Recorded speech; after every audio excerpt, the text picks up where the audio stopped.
Well, today we're going to learn about how to do a figure sculpting piece that Sharon has put together. It's so cute. Thank And you. so we're going to just jump right into that.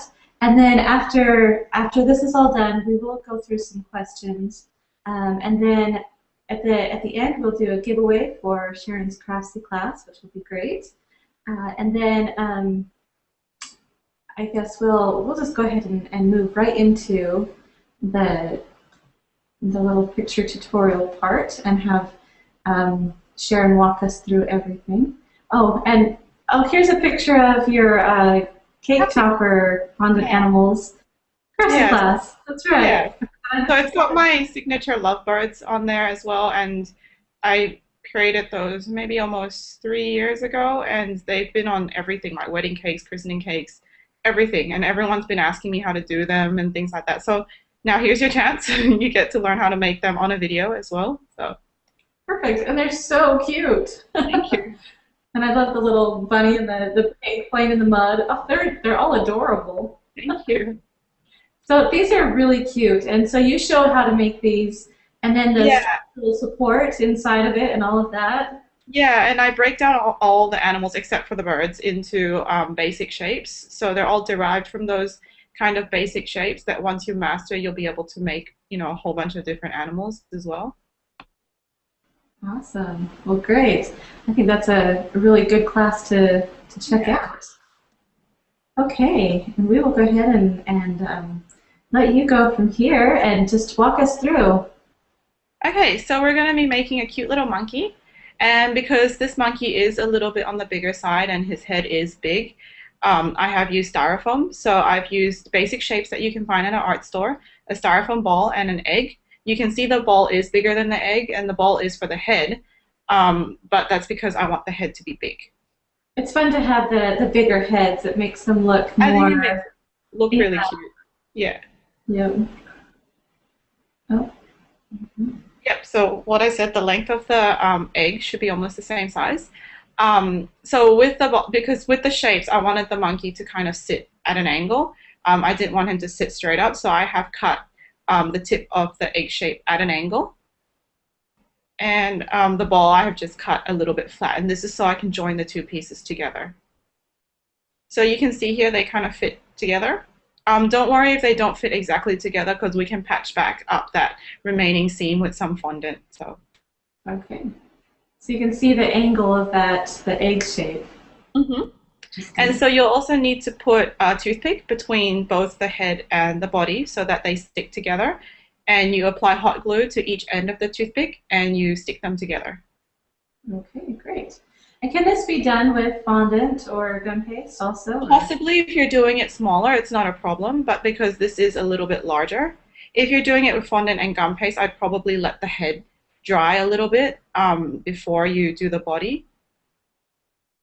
Okay. Or you could always make the shape out of gum paste first and just let it dry like that shape that you've got on screen and let it dry for a couple of days before you cover it with fondant. Okay. I've also inserted a skewer into the bottom of where the bum is going to be sitting on the cake so that the monkey can be inserted into the cake so it's not just balancing on top. Okay. Perfect. And then now here with that neck part, because it is quite skinny, if it's really skinny, it's actually quite hard to cover. So I've fattened it up a little bit, I guess, with a little bit of fondant. So you just roll and you wrap it around with a little bit of water. And then in the next slide, you'll see that, yeah, it gets blended in. So you just use your fingers and you just dip it in a bit of water and you just blend it in. Okay. So with water. Yeah. Okay. Would you ever want to use like a shortening or anything like Yeah, that? actually you can as well. Yeah, that's not a problem. Whatever it is that prevents your hand from sticking to the fondant so that it can blend into the styrofoam. Yeah. Okay. Nice. I've actually never heard of the water thing, so that's cool. Yeah. So with styrofoam, I always use piping jelly because it doesn't, or piping gel, yeah, piping jelly you guys call in the US. So it doesn't dry off as fast because if you use water on styrofoam, it beads off and it actually dries off quite quickly. So the piping jelly it's actually quite sticky. If you don't have that, you can always use jam. So not the stuff, not the jam with pieces in it, but just jam to stick it on. So I rolled the fondant so it's a little bit thicker, and I'm gonna cover it. So at this stage, if you use a lot of like icing sugar or corn flour when you're rolling out your fondant, it's going to be really difficult to blend in the seams. So as much as you can, try not to use too much of those black corn flours or icing sugar. Okay, that's a very good tip. Yeah. So wrap it around, and you'll notice that I wrapped with all the seams. It's kind of like a ravioli or a dumpling. So I wrapped with all the seams at the front.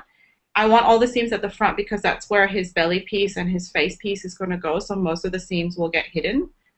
If you can also wrap it at the back and no one will see it as well. So okay.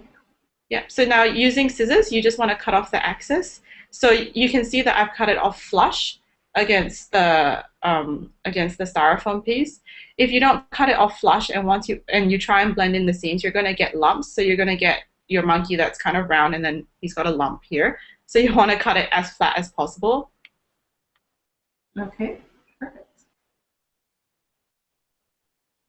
And then with hands, I just blend in. So I hold the skewer closer to the monkey's bottom, and then from there I use that as a support while I use my hands to rub. So when you use your hands, you want to use this part of your hand, and I'm just using the warmth and the pressure to rub the seams away. Okay. And you'll find in the next picture, if your hands are warm enough and if you work quickly enough, you'll get most of the seams gone. The only time that you'll find that the seams don't really join properly is when you've either got too much corn flour, icing sugar, or if the fondant has already started to dry out. Yeah, but you can see there that it's pretty much gone. Almost, yeah. So that's good. Okay. And so then I use it for the belly piece. I just use the circle cutter and I cut out a piece of ivory fondant.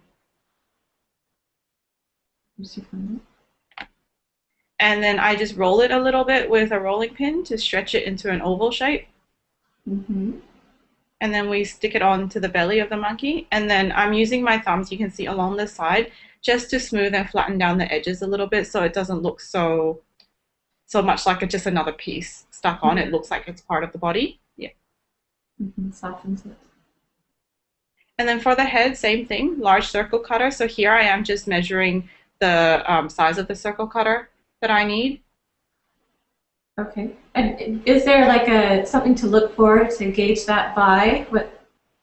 Usually, I think with this one, what I did was I made sure that it was just slightly bigger than the head, because with the circle cutter, if you make it, like if you hold it there and you go, oh, it looks just right, it tends to be too small because the monkey's head is around, so when it bends around, it becomes too small. So I always try and look for one a little bit bigger. Oh, good. Good to know. Yeah. All right. And so I rolled it a little bit thicker because I want his face to come out a little bit from his head. Okay. And then I used little scissors to cut out the V shape of his forehead. And then in the next side, you'll see I cut out his little cheeks as well. Yep. And then you want to do it on both sides, and then you get that shape. And anything that is sharp, I just use my fingers to soften the edges. Okay, so just go around the outside with your finger and smooth it all out? Yeah, all you need to do is basically just tap, tap, tap. You don't need to rub too much. If you just tap, most of the time it goes away. Okay. So stick it on to the front of the head. And actually at this stage, if you wanted him facing left or right, you can adjust it. So with this guy, he was facing forward, which is why I stuck him to the front. But if you wanted him to look left or right, then you can change the positioning of that face piece. Very nice. So this is where you would add in any of the added character of, him. Yeah, this is where he starts coming together, yeah. Okay. All right.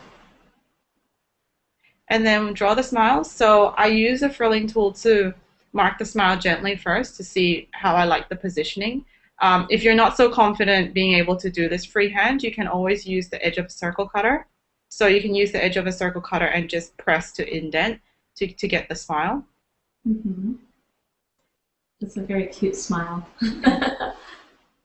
And then I use an X-Acto knife to cut along the smile just to make it a little bit deeper. All right.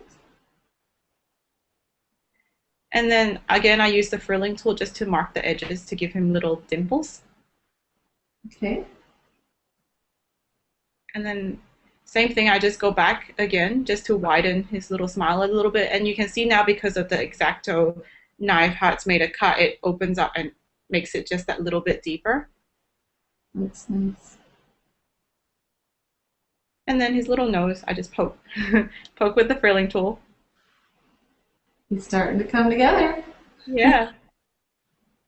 And then for his legs, I've rolled, a teardrop shape of fondant, and I've pushed it up a little bit to create a pea shape or more like, a golf club shape, and then just flatten it. So you can see that little rounded pea shape. That's actually going to be his thigh. Okay.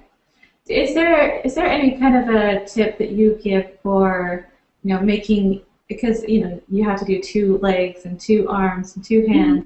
Is there anything that you can tell everyone what to do as far as, getting them both the On same the right size. same shape? And I think that's a challenge. Yeah, it is. I mean, the thing I usually do is like if I'm making two legs, is I'll grab two pieces of fondant and I'll put them side by side first, like as a ball, to see if they're the right size before I get started.